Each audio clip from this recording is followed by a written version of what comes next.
So this morning we are going to talk about the book of Jonah. And last week we've seen the first part of the book. But if we can just summarize the book in 4 points. The 4 chapters. Then the first chapter talks about the fact that Jonah disobeyed God.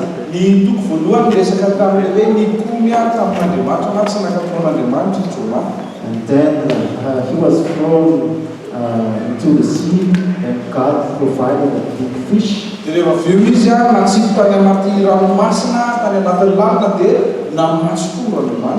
That was to save Jonah. Then after that, he finally went to Nineveh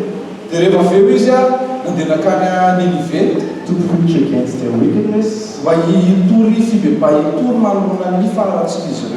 And those people in that city, they repented.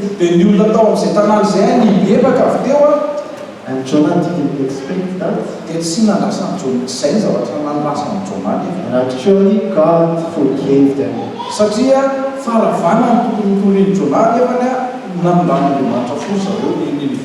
Then in chapter 4, Jonah manifested that he was angry.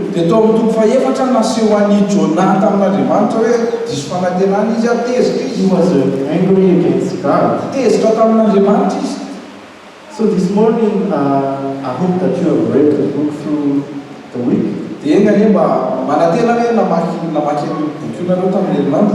Because it will be helpful for you to follow what I'm going to share.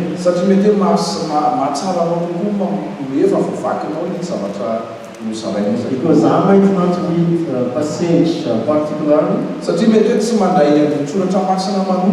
but I will just refer for some key passage.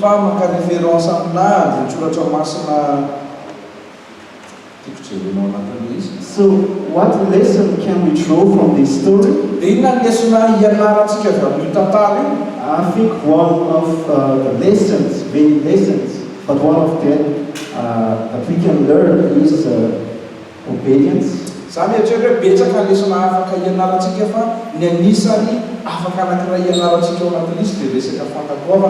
that's this morning's theme.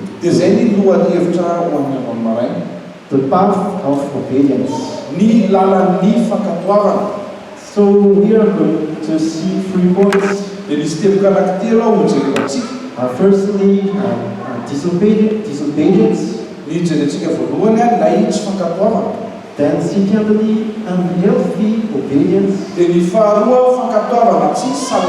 And lastly, healthy obedience. So we are going to see those 3 points. Fasten your seatbelt.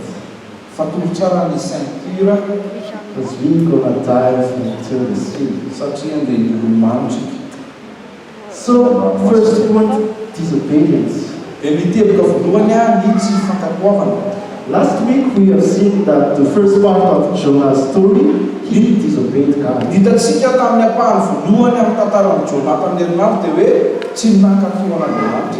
God asked him to go to Nineveh, the great city of Nineveh, to preach against it. But then Jonah decided to go to Tarshish to flee from God. And Tarshish was in the opposite way of Nineveh. It is so far, but he was ready to go there to disobey God. So how can we define disobedience according to this book of Jonah? So disobedience, as we've seen last week, it's and not doing what God has commanded, ny tsy fankatoavana araka rehefa hitantsika tamintsika tamin'ny herinandro dia hoe ny tsy fanaovana izay nasain'Andriamanitra atao, and doing what God has not commanded. sy hoe manao an'izay tsy asain'Andriamanitra ataonao ianao. You know, the way not doing what you should do, amin'ny lafiny indray zany dia hoe ny tsy fanaovana ho an'izay tokony ataonao, and to do what you should not do, sy hoe manao an'izay tsy tokony ataonao ianao, and that's disobedience. izay ilay tsy fankatoavana. I believe we've been through that in our life. Dia zany hoe mily hoe samy efa miaina an'izay daholo tsika teo amin'ny fiainantsika. When we were kids, Tamintsika mbola kely even right now, we might still disobey. na dia amin'izao antsika mety mbola tsy mankatony ihany ao amin'ny fiainana. But we know that disobedience always bear consequences.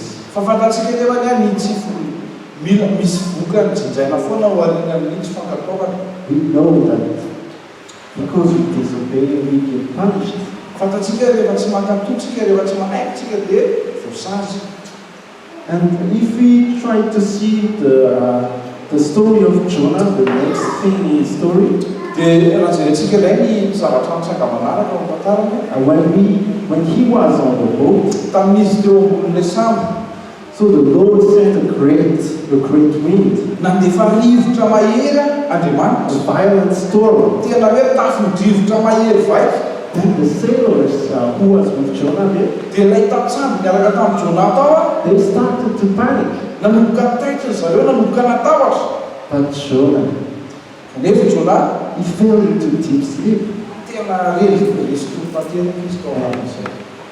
I'm not sure if you know those shirts or like to say, keep calm, it's my birthday, Tsy haiko raha fantatrareo ilay soratra mandehandeha hoe kalma fotsiny fa aniverseraka androany, or keep calm, I'm getting married, na hoe kalma fotsiny fa nambady azo ao, keep calm.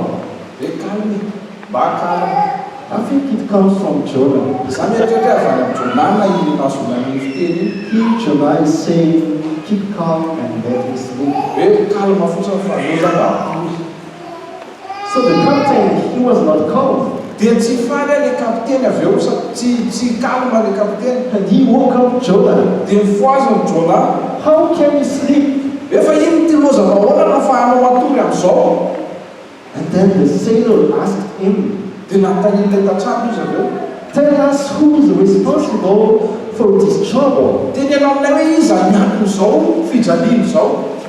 And Jonah Dia ozy izy Jonah said, I am him, I am the guy. hoe za le rangahy, za le razoky, I'm the reason for this trouble. za ny anton'io zavatra iainanareo io. And he introduced himself. Izy ihany no nampafantatra amin'ny tenany. And he said, I am an Hebrew. Hoe za lehilahy Hebreo, We can find that in verse 9. ao amin'ny andiny fasivina hitanao an'izay a, And I worship the Lord, ary manompo an'Andriamanitra, Jehovah Andriamanitra, the God of heaven who made the sea and the dry land. Andriamanitra ny lanitra ny vavahako izay nanao ny ranomasina sy ny tany maina. And here is the irony. Dia zao ny zavatra matsikaiky ao anatin'ilay izy. Jonah was someone who believed in God, the God of the heaven, the earth, and the sea. I Jonah dia olona nino an'Andriamanitra, ilay Andriamanitra ny lanitra sy ny tany. But at the same time, he was fleeing from his presence. Nefa ny amin'io fotoana ito izy a mitsoaka mandositra miala amin'ny fanatrehana. That's nonsense. Ohatrany hoe mampimeza.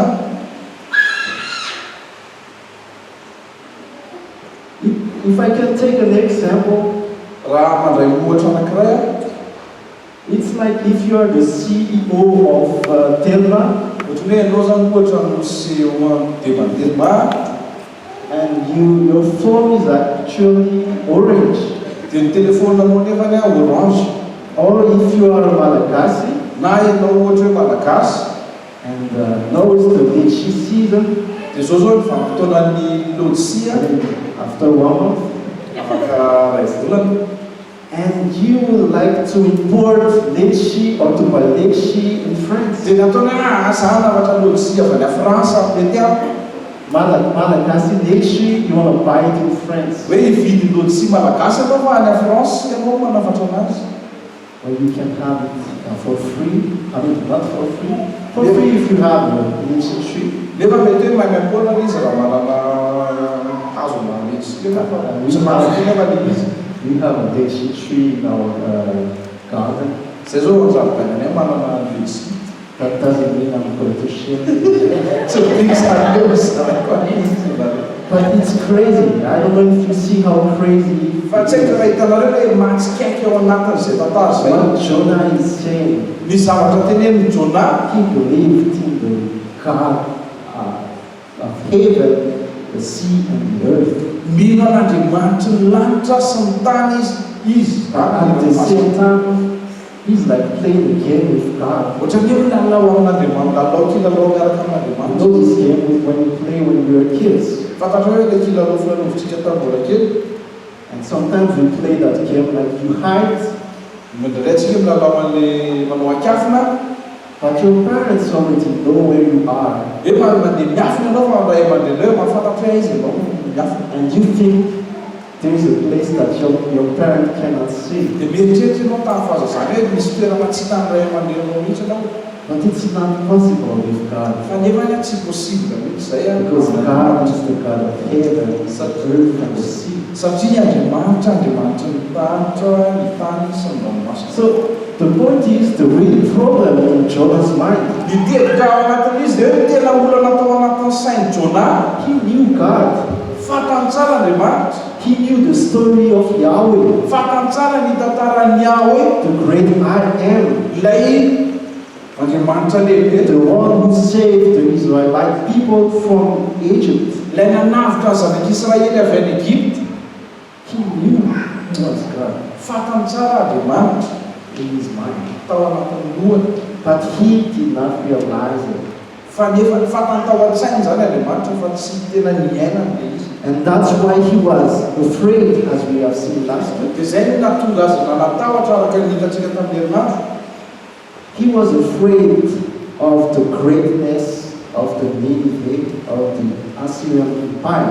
Natahotra n'ilay fanjakana na ilay mpanapaka tao an'Ninive izy tena maro. He was blinded by fear, Jamba n'ilay fahatahorana izy. and it led him to disobey Dia God. zay no nanosika azy tsy hankatohan'Andriamanitra. So in other way, Amin'ny fomba hafa I would like you to think about your disobedience dia tiako eritreretinao kely ny tsy fankatoavanao and to dig a little bit dia angadina lamina kely.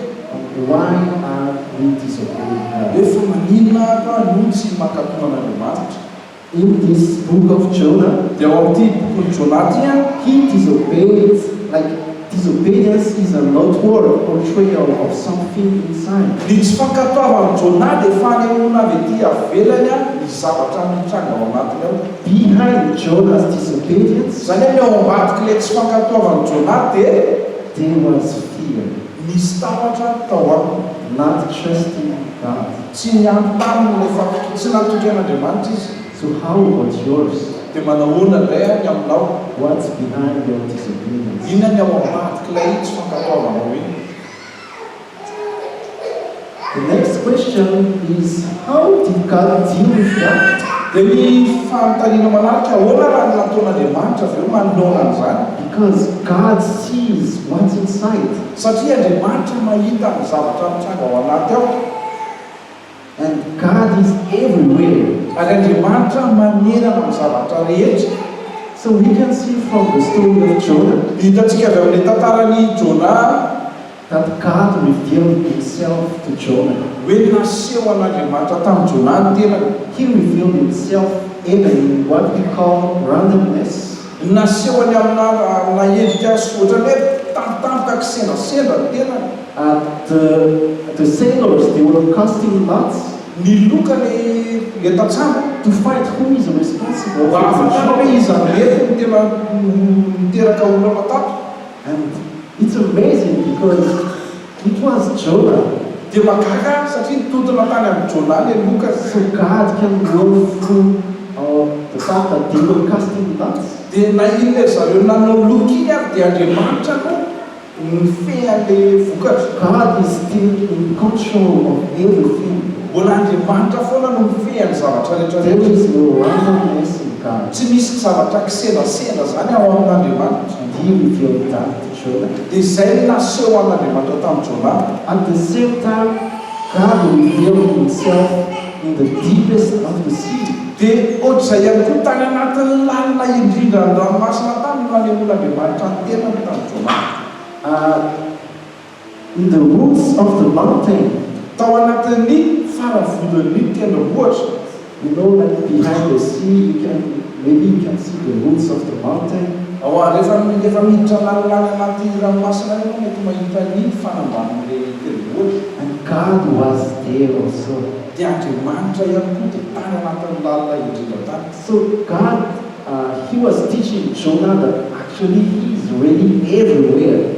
Tian'Andriamanitra ampianarina ny Jona dia hoe naiza naiza dia misy avokoa. There is no place we can hide from God. Tsy misy toerana ahafahanao miafina amin'Andriamanitra. And in the belly of the big fish, Na any an-kibon'ny trondro God was there. dia mbola tany koa Andriamanitra. So I think we need to learn that also. Dia zany eritreretra hoe mila ianarantsika ihany koa zay. God is not just present here on Sunday morning. Hoe Andriamanitra tsy hoe ato anatin'ny fotoana lahady ihany no manatrika. He is present everywhere and every day. Fa izy dia manatrika foana na aiza na amin'ny fotoana ino na amin'ny fotoana ino. He can see anything. Afaka mahita ny zavatra mitranga rehetra izy. In our private message that we write on social media, Na dia RP-ntsika any amin'ny media sosialy any ary. we might think no one can see that, but actually God can see Mety it. mieritreritra hoe tsisy mahita an'iny zany. Andriamanitra mahita an'iny. So in one sense, God demonstrated his greatness to Jonah. Dia amin'ny lafindray tian'Andriamanitra seho amin'ny Jona ny fahalehibiazana hoe izy lehibe. Then he saved Jonah, Dia rehefa avy eo izy mamonjy an'i Jona. and now Jonah realized the greatness of God. Dia teny Jona tonga saina ny amin'ny fahalehibiazan'Andriamanitra. It was not just a concept anymore, Lasa tsy hoe concept atao anatin'ny loha fotsiny but ilay izy. it was a reality. Fa lasa zavatra hita amin'ny masony sy ny ainana. Can you imagine coming out of fish day? Dia alay fisaratsana hoe mivoaka avy ao anatin'ny kibona trondro ianao a. It's like resurrection. Ohatrany hoe nitsangana tamin'ny maty ianao ny ala tao. And imagine, like, if you can imagine, like, going through that experience, Raha alainao saratsana miaina an'izay zavatra izay. what else can you fear?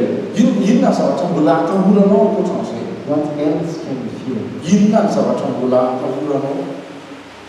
I believe the big fish was more threatening than the people of Nineveh. Za mieritreritra hoe ilay trondro iny, ilay trozona iny mbola mampatahotra kokoa ny olombelona tao an'Ninive. Not sure if you agree with me, but I'm so afraid of sharks. Tsy akaroanareo mitovy hevitra fa za zao matahotra requin ino hoe atsantsa. And why I don't want to go on plane? Dia inona ny antony mahatonga na kamo mandeha avion? It's always imagine like the plane will crash and I'll have to dive into the ocean. Satria mieritreritra hoe mety hisy accident iny dia milatsaka ao anaty ranomasina And be devoured by sharks. dia hohanina masatsy tsantsany.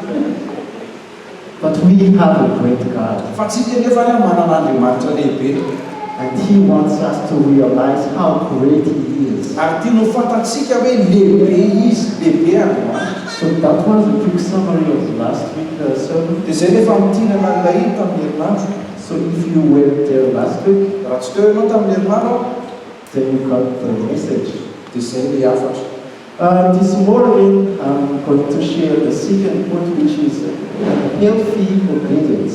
Dia ny teboka faharoa amin'ny maraina dia ilay fankatoavana tsy salama. In chapter 3, after the fish vomited Jonah onto dry land, Ao amin'ny toko fahatelo rehefa nanoloan'ilay trondro teny amin'ny tany mainy Jona, the word of the Lord came to Jonah once again. dia mbola tonga tamin'ny Jona ihany ny tenin'Andriamanitra. Go to the great city of Nineveh and preach against it. Makanesany amin'ny tanàn-dehibe an'i Ninive ary anaro izy ireo. Then guess what happened? Dia inona zavatra antrany? Jonah finally obeyed. nakatoa amin'izay ary He obeyed God. nakatoa an'Andriamanitra izy Now he is bold, zao izy lasa sasa amin'izay not coward anymore. lasa tsy natahotra ntsony izy And he went to Nineveh dia lasa izy nandeha nakany any Ninive and he preached this message. dia izay nitoloteny nataony Jona. He said, 40 more days and Nineveh will be overthrown. 40 more,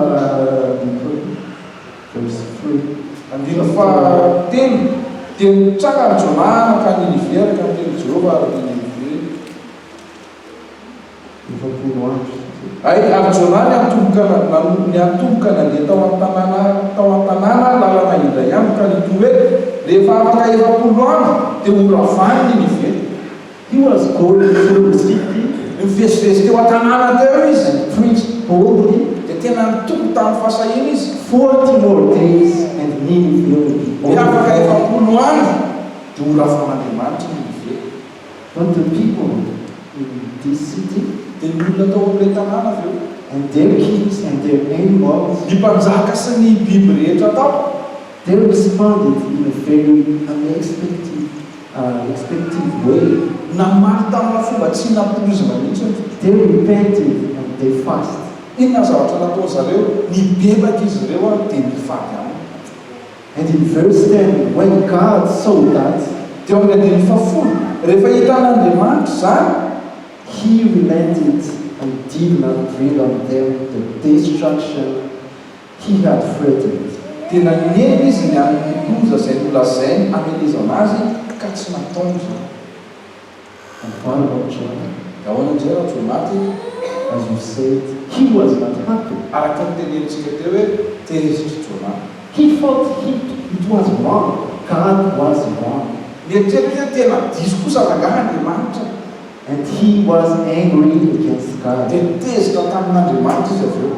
Have you ever been angry against God? ianao hoe nisy koa nefa tezitra tamin'Andriamanitra. Have you ever thought that God was actually wrong? Rehefa nieritreritra ve ianao teo amin'ny fiainana hoe nanao fahadisoan'Andriamanitra. You might believe in a great God mety mino an'ilay Andriamanitra lehibe ianao who can do everything, afaka manao ny zavatra rehetra izy who is everywhere, ary manerana ny zavatra rehetra izy. and you might see something happen dia mety misy zavatra hitanao mitranga that doesn't go to your norm of how you think it should have happened. mitranga tsy arak'ilay zavatra eritreretra hoe toko mahoatra kosa mafitranga iny. Someone close to you, maybe they turned against you. mety misy namanao akaiky na olona akaiky anao mety mivarika taminao. Your business might not go according to your plan. ny fandrahananao mety tsy nandeha araka ny olona aminao. Is God still good? mbola tsara foana avy Andriamanitra. Isn't there something wrong with God? sao dia mba misy zavatra tsy milamina reo amin'Andriamanitra ao. And what is the definition of unhealthy obedience? ny famaritana ilay hoe fankatoavana tsy salama na ilay hoe fankatoavana diso toerana. Because I believe that's what happened to Jonah here. satria zany hoe zay ny zavatra nitranga tamin'ny Jona. He was doing what God has commanded, nankato nanao amin'izay zavatra nasain'Andriamanitra nataony izy. but in his heart, fa tao anatin'ny folo tao nefany he was hating what God loves. nakahala ny izay tian'Andriamanitra izy. And maybe dia ngambana he was loving what God hates. mety ny zavatra mety ngambana mety ny zavatra tsy tian'Andriamanitra no tiany. And that's unhealthy obedience. dia izay le hoe fankatoavana diso toerana. When in the outside we might obey God, mety ivelantsika atao ohatry ny mankatoan'Andriamanitra but our heart is not united with God. fa nefa ny toerontsika mety tsy mifanitsy amin'Andriamanitra. What breaks God's heart, ny zavatra mampalahelo ny fon'Andriamanitra it doesn't break our mety heart. tsy mampalahelo ny fonao. What we rejoice, fa mifaly kositsika maybe God hates that. Maybe God hates what we rejoice. manolona mety hoe tsy tian'Andriamanitra ny zavatra mahafaly atsika. And here, the irony is, dia eto ny anisan'ny mahatsikaiky dia Jonah believed in a merciful and good and loving God. I Jonah nino an'Andriamanitra hoe Andriamanitra be fitiavana sy mpaminofo izy. But at the same time, he was so angry against God's mercy. Fa nefa izy ao anatin'iny fotoana iny sady tezitra diso fanantenana amin'izay fambaton'Andriamanitra sy ny fitiavan'Andriamanitra izay. And that's crazy. Dia izay ohatran'ny mitapy. It's like if you are a couple and you say, I'm liking love. If you are a couple, married couple, Raha ohatra ianao manambady couple and you need the desire to be loved dia by your wife or your husband, mila le faniriana sy le hetaheta hoe mba tian'le vadinao, and then your wife or husband show you love, dia rehefa avy eo asehon'le vadinao aminao le fitiavana, but your reaction is like you are not happy. fa nefa ny fihetsika tena tsy faly. That's crazy. Izay le teneniko hoe ohatran'ny mitapy.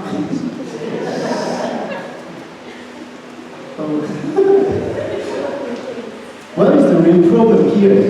Dia inona raha tena olana eto? In his mind, Jonah knew God, that God is a good God. Fantatra Jonah tsara tao anatin'ny lohany Andriamanitra tsara sady mpaminda fo. But in his heart, deep inside, something was unsettled. Fa nefa ny ao anatin'ny fony ao misy zavatra tsy milamina. That's why he was so angry against Dia God. izay nahatonga anazy tezitra tamin'Andriamanitra izy avy eo. And behind his anger, Dia tao ambadika le fahatezerana iny something deeper was there. misy zavatra lalina kokoa ao anatiny ao. It was unforgiveness. Misy tsy famelan-keloka, misy tsy famboato tao amin'ny Jonah.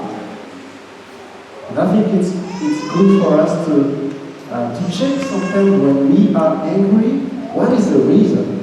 Zany eritreritry hoe mahasoa antsika no mandinika indraindray hoe rehefa tezitra ianao dia inona ny antony mahatezitra anao.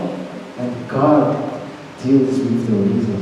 Dia tadio tsara fa Andriamanitra miatrika an'iny antony iny. So here in the story, he is using the analogy of a plant. Dia eto zao i Andriamanitra nanao fanoharana mombana hazo. And he created a plant. Jonah was there just sitting. What would happen to the city of Nineveh? Andriamanitra no nanangana ilay tanàna dia i Jonah mipetraka teo mitazana ilay tanàna Nineve. And maybe Jonah was bound like me, Dia ngamba Jonah mety solasola ohatrana because he couldn't support the sun. satria tsy zakany loatra ilay masoandro. It was so hot. Tena namay be ny andro tamin'izay. But in his grace, God created a plant. Dia Andriamanitra nefa noho ny amin'ny fahasoavany namboly an'ilay tanàtanamanga. And then he rejoiced. The shade that plant brought. Dia rehefa fefaly sy tena feno fankasitrahany Jonah vokatr'ilay alokaloka azo tamin'ilay hazo. He was happy. Faly izy. But suddenly, God decided to take away the plant. Fa nefa tampoka teo nanapa-kevitra Andriamanitra, nason'Andriamanitra ilay tanàtanamanga. And what happened to Jonah? Inona zavatra tonga tamin'ny Jonah avy eo? He was angry at God once again. Mbola tezitra tamin'Andriamanitra indray izy. And he said to God, I want to die. Dia hoy izy matsan'Andriamanitra teo faty aho. Just between the bracket. Just between the bracket. Ay entre parenthèse kely. Jonah didn't suicide. Tsy namono teny Jonah. But he just said, I would love to die. Hoy izy tena aleoko maty mihitsy. But he didn't actually, he didn't do it. Tsy hoe na dia namono teny izy So in one sense, we don't have the right to kill ourselves. Amina findray tsika tsy manana zo mamono tenantsika. Because some people are using the story to justify suicide. Satria ny olona sasany mampiasa ny tantaran'ny Jonah ty marinana hoe tsy maninona mamono teny. But Jonah didn't suicide. Fa tsy namono teny Jonah. So that was into the Tena bracket. parenthèse kely fotsiny. But what we can learn from the story of the plant? Fa inona zavatra ilarantsika avy amin'ilay tantaran'ilay tanàtanamanga? So God is comparing the plant with the people and the animals in the city of Nineveh. Dia namitahan'Andriamanitra tamin'ny olombelona sy ny zavamaniry ary ny biby tany Nineve ilay tanàtanamanga. Remember, Jonah was angry that God took away the plant. Tadio tsara hoe tezitra Jonah satria nasoron'Andriamanitra ilay voninkazo. And God was teaching him something about his anger. Dia nefa misy zavatra tian'Andriamanitra ampianarina azy noho ny fahatezerana. And I'm not sure if it's true, but I believe that there's like level of importance between those three beings. Dia izany eritreretra hoe misy nivoana fahasamihafany mahazava-dehibe amin'ireo zavatra anankitelo. And at the lowest level, we have plants. Dia ao amin'ny farany ambany indrindra amin'ireo zava-manan'aina indreo ny voninkazo. Plants are not bad, plants are good. Ny tsy hoe ratsy ny voninkazo. All those stuff, all those babies are good. Tsara daholo ireo zava-manan'aina rehetra ireo. But we should, there's like a level of, I would say, importance that we should have. Fa zany etra hoe misy an'izay niveau d'importance mila hitantsika izay. But plants are not more important than animals and human beings. Hoe ny voninkazo dia tsy hoe manan-danja kokoa noho ny biby sy ny olombelona. Or human beings are more important than animals and plants. Na hoe ny olombelona lehibe kokoa noho ny biby sy ny zava-maniry. You know, I have a vegetarian cousin, Za zao marana cousin végétarien. and at some point I didn't understand his choice. Dia misy fotoana tsy azoko mihitsy hoe mananino izy nanao safidy. Why have you decided to not eat meat anymore? Efa manino ianao nanapa-kevitra tsy hihinan-kena intsony. Are you crazy? Ianao hoe tsy mieritreritra. But when I read this scripture, I kind of understand. Fa rehefa namaky an'ity soratra masina ity dia ohatran'ny azoko tsara ilay izy. It was not a health issue. Tsy resaka fahasalamana ilay izy. It was more compassion with the animals and Fanyan'azy human beings. plutôt fiantrana hoe alahelo amin'ny biby tsy nanany alahelo. At some point, I was tempted to ask him, why don't you have compassion on eating vegetables? Misy fotoana te atany anazy fa maninona ianao tsy mba malahelo mihinana You ny should just not eat anything. tokony tsy sakafo mihitsy ianao raha ny tena marina. But I understand something when I read this Fa scripture. ny zavatra azoko tsara rehefa namaky an'ity soratra masina ity, The compassion. ilay fiantrana. Animals are different than plants. Ny biby dia tsy mitovy amin'ny zava-maniry. I love animals. Za zao tena tia biby. I'm not sure if I love plants. Za nefa tsy sura hoe tena tia voninkazo. But you know, I love eating animals at the same Fa za time. nefa sady tia biby no tia mihinana biby koa. But I can't even kill a chicken. Fa za nefa tsy mahay mamono akoho koa. Tsy mahavita mamono akoho. I can't. Tsy vitako. Maybe that's why I'm not married. Zay angamba tsy mety manambady. Because in some part of the Malagasy culture, they have to steal a cow. Satria amin'ny kolontsaina sasany amin'ny Malagasy mila mangalatra akoho ny rangà. But I love eating animals. Fa za nefa tena tia mihinana hena. But above animals, we have human beings. Fa eo ambony biby eo tsika manana ny olombelona. And they are the most important. Dia ny olombelona ny zava-dehibe indrindra. If you read the book of Genesis, God created human beings. Eo amaky ny boky Genesisa ianao dia hitany hoe Andriamanitra nahary ny zanak'olombelona. And he said it was very, very good. Dia ny teny Andriamanitra hita fa tena tsara izany. All the things he created, he said it was good. Ny teny izy tamin'ny zavatra rehetra hoe tsara izany. But when he created human beings in his image, Fa rehefa nahary ny zanak'olombelona araka ny endriny izy, he said it was very, very good. dia teny hoe tena tsara, tena lafatra izany. And you know, sometimes we see it in the opposite way. Indraindray mifanohitra amin'izay ny fijerintsika. When we care too much about the plants and the animals, Rehefa miraharaha loatra ny biby sy ny zava-maniry tsika, we don't really care about poor people. dia adinotsika mety tsy miraharaha kory amin'ny olona mahantra. And I believe we should turn it upside down. Dia zany eritreretra tokony atsimbadika izay. And we should see the way God sees. Dia tokony ny fomba fijerin'Andriamanitra no hijerevantsika And azy. what happened here? Dina zavatra nitranga teto. God says, Jonah, you are angry because of the plant. Dia ozy izy Andriamanitra hoe tezitra ianao ny amin'ilay tanatana manga. You were sad because I took away that plant. Malahelo ianao satria nongotako ilay voninkazo. One plant. Hazo anankiray. How can I not be sad about thousands of people and animals in India? Alahoana no tsy tokony hampalahelo anahy amina olombelona maro be sy ny biby ao an'Ninive. Not just one human being, Tsy hoe olombelona anankiray, but many human beings in India. fa ho vahoaka maro tao an'Ninive. God is saying, like, you care for the plant. Hozy izy Andriamanitra hoe le hazo mampalahelo anao. You wanted the plant to stay there, Tianao le hazo hijanona eo. but you don't want the people in Nineveh to be safe, to be secure. Fa nefa ny olona any Ninive tsy tianao amin-drano fo. That's crazy. Tena hafahafa zany. And I think, so the story ends there in the book of Jonah. Dia tapitra teo ilay tantaran'ny Jonah. But I believe this book is inviting us to something we call healthy obedience. Fa za mihiny hoe miantso antsika ity tantaran'ny Jonah tia ho akany amin'ilay hoe fankatoavana salama. So what is healthy obedience? Ka inona zany natao hoe fankatoavana salama?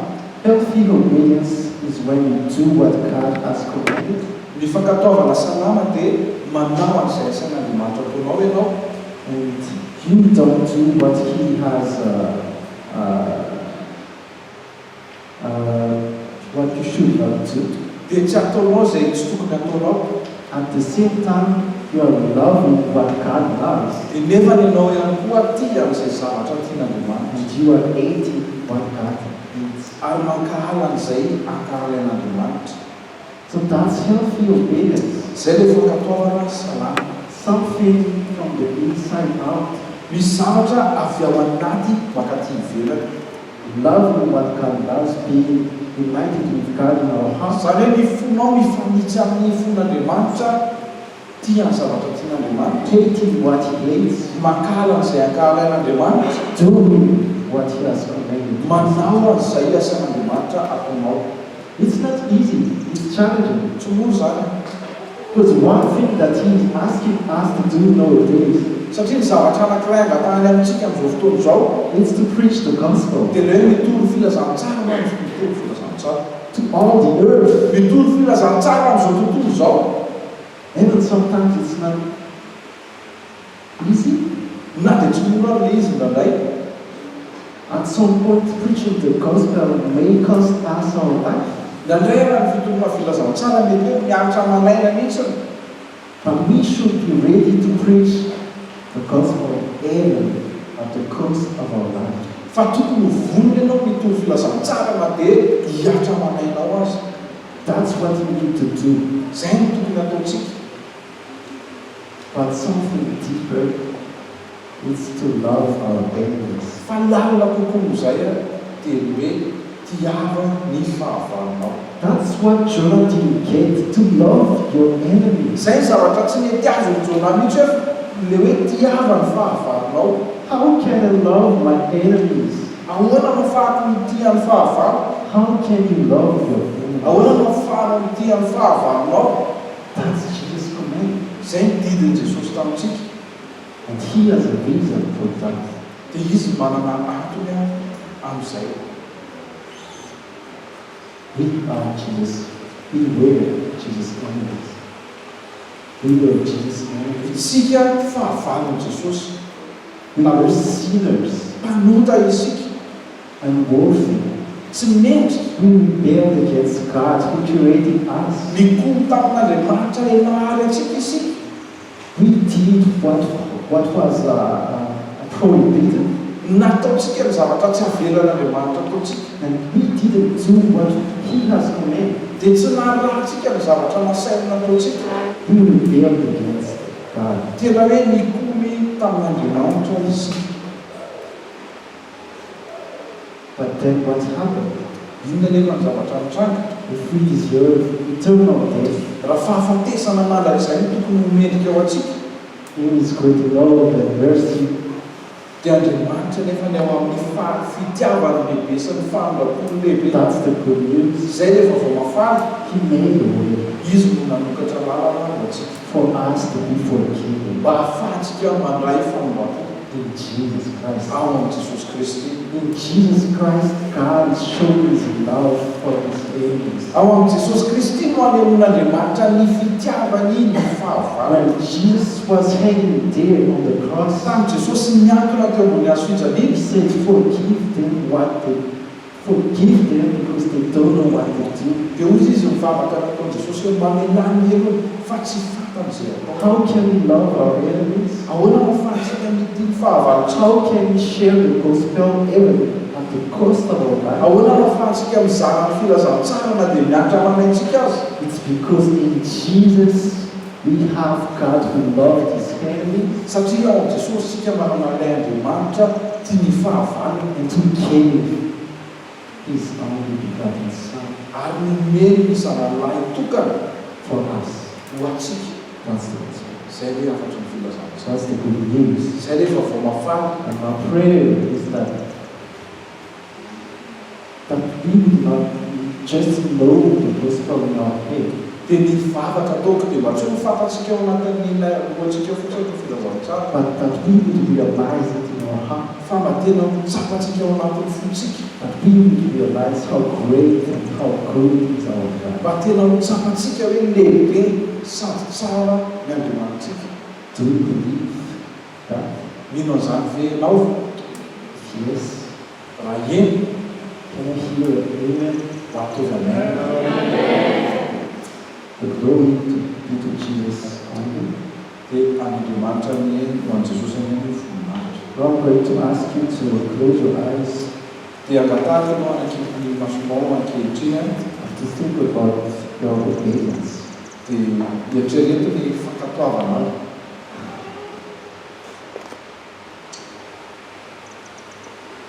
I want you to have some time with God, Dia tiako ianao arana fotoana manokana miaraka amin'Andriamanitra. to think about your life, Sainsaina ny fiainanao manokana, your mission, ny hiraka ao, and where are you between them. dia aiza ho aiza ny toerana misy anao ao anatin'izany.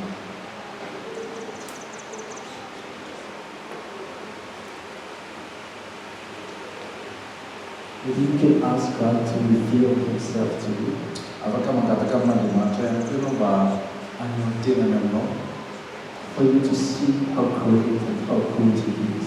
mba hitanao hoe tena tsara sady lehibe Andriamanitra. And that will lead you to the path of obedience. Izay no hitarika anao any amin'ny lalan'ny fiankaviana.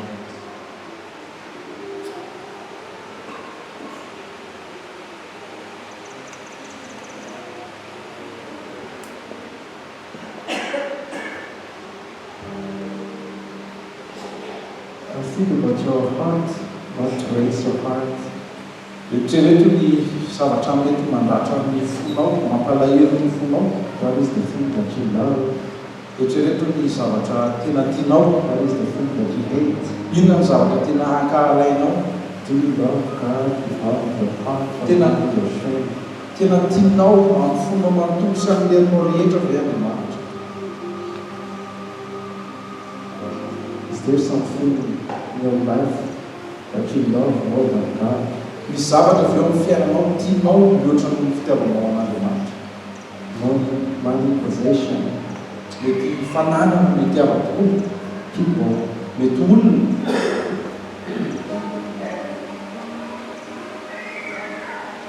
And you can also think about your enemies, someone that hates you, Mieritsereta ihany koa ny amin'ny fahavalonao na olona mety hoe tsy tianao, or someone that you hate. na olona mety tsy tianao. How about forgiving them? Manahoana maminda foana izy ireo. Do you think I don't have the power to do that? Dia mety mieritreritra ny tena tsy vitako izany, tsy manana hely amin'izany. But let's go back to the cross. Andao hijery ny hazo fijaliana isika. Can I ask you to stand? Ndao sady hitsangana ihany isika. Let's sing this song together. Izaho no manao an'ity raha ity sika. The lyrics goes, I see the King of the Lord. Dia manao ohatran'izao ilay tononkira hoe mahitako ny mpanjaka ny voninahitra. I see his love and mercy. Hitako ny fitiavana sy ny fahalalana. Break my heart for what breaks yours. Hoe kasohy ny foko amin'izay mikasika ny fonao.